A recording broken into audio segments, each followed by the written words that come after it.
এখন এটা আপনাদের মাধ্যমে, বিশেষ করে মিডিয়ার মাধ্যমে, এবং আমাকে সিলেটেও অনেকে টেলিফোন করেও অনেক প্রবাসীরা বলেছেন।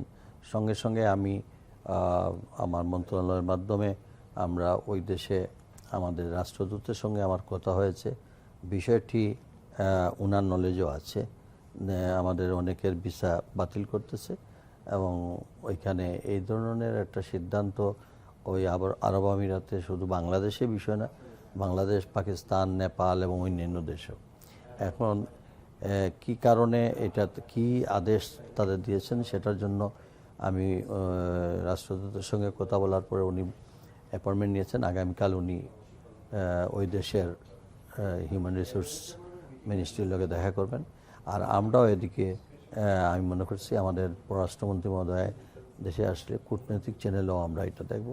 আমরা চিন্তা করতেছি যে এরা যেন ভিসা বাতিল হওয়ার পরে যেন আমাদের নাগরিকরা যেন সেখানে কোনো অসুবিধায় না পড়ে, এইটার জন্য নজরদারি রাখার জন্য আমাদের এম্বাসি এবং আমাদের উইংসগুলোকে বলে দেওয়া হয়েছে।